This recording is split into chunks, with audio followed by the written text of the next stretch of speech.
La parole est à Madame Ercilia Soudé pour le groupe La France Insoumise. Madame la Présidente, Monsieur le rapporteur, chers collègues, cette proposition de loi, selon son exposé des motifs, essaye d'amener des solutions à ce mal-être grandissant et justifié de cette profession pourtant si aimée de nos concitoyens et demande à ce que nous entendions les sages-femmes qui nous disent « On vous fait naître, il faut nous reconnaître ». Dans notre société patriarcale, tout ce qui est perçu comme une affaire de femmes est dénigré d'une façon ou d'une autre. C'est pourquoi le parcours de formation des sages-femmes, ainsi que leur statut, reste coincé entre les professions médicales et paramédicales, ce qui ne correspond pas à leurs compétences réelles. Le métier de sage-femme est une profession médicale, et pour que cela soit reconnu, une évolution de leur formation est nécessaire. En cela, ce texte constitue une avancée. Le changement du nom du diplôme français d'état de sage-femme pour un diplôme français d'état de docteur en maïeutique a une forte portée symbolique. Les sages-femmes ont trop longtemps été placées sous la tutelle des gynécologues obstétriques, alors que pendant des siècles, elles ont procédé seules aux accouchements. En vérité, l'article 60 de la loi du 21 juillet 2009 avait déjà créé un article dans le Code de la santé publique, prévoyant que la formation initiale des sages-femmes peut être organisée au sein des universités. En 2012, une circulaire fixait un objectif d'intégration totale de la formation de sages-femmes à l'université d'ici 5 ans, soit en 2017. Échec total, puisque seules 11 écoles de sages-femmes ont franchi le pas sur 35. Ces écoles craignent leur disparition pure et simple, car seules 29 universités disposent d'une UFR de médecine. Certaines écoles pourraient donc être regroupées et disparaître. Il faudrait créer davantage d'UFR de médecine pour remédier à ce déséquilibre, en ne perdant pas de vue que pour les universités, la question budgétaire est centrale et qu'il est difficile d'occulter les années d'austérité qu'elles ont subies.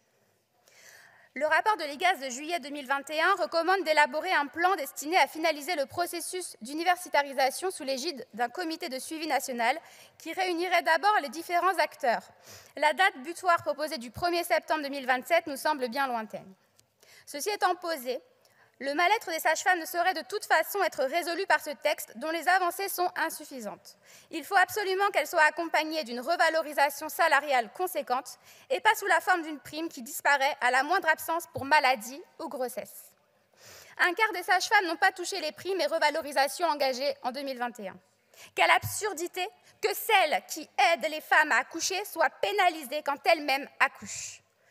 L'IGAS indiquait par ailleurs en septembre 2021 qu'il fallait revaloriser à hauteur de 600 € les nouvelles entrantes dans le métier afin de garantir l'attractivité de celui-ci. Il faut également que le personnel en salle d'accouchement soit en nombre suffisant et que les moyens alloués à l'hôpital soient dignes de ce nom. Beaucoup de sages-femmes ont le sentiment de mal faire leur travail, d'avoir toujours un œil sur le chrono, d'être absorbées par la paperasse au lieu d'être aux côtés des femmes qu'elles accompagnent. La question est simple. Dans quelles conditions accepte-t-on que les femmes accouchent et que les enfants naissent?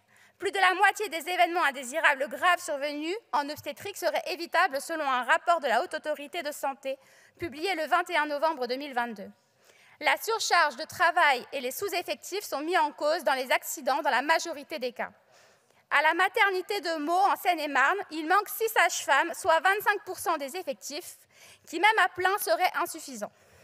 Cela conduit la direction à demander à celles qui restent de faire toujours plus d'heures supplémentaires et aux infirmières de les suppléer sans qu'elles soient formées pour cela.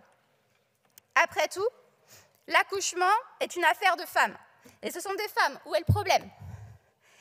Ayez bien conscience de l'impact du manque de moyens alloués à l'hôpital. Une infirmière de Meaux m'a ainsi confié qu'une femme voulait rester plus longtemps car la mise au sein ne se passait pas bien. Quand elle a demandé que cet appel à l'aide soit entendu, on lui a répondu « Ce n'est pas grave. Si elle a un problème, elle ira aux urgences pédiatriques et ça fera des sous. »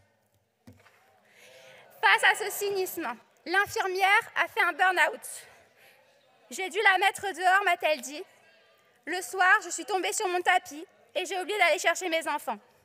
On m'avait mise en échec. » Si notre vote sera favorable, nous espérons donc qu'un geste salarial suivra et qu'un véritable travail sera fait pour améliorer les conditions de travail des sages-femmes et de tous les personnels hospitaliers. Nous avons fait un petit pas. Il n'y a pas de quoi faire la fête, chers collègues, il nous reste tout un boulevard. Merci, Madame la députée.